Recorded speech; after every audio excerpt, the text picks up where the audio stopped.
आल्लू लो hostel वाली मिठी कटोरी तो स्टाइल देखी हूँ मु कटक पुरी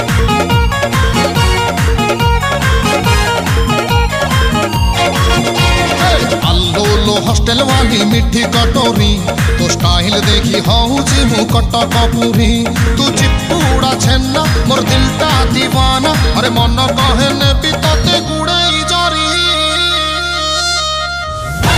लो छप्पन छोरी मोर छप्पन छोरी हाय छप्पन छोरी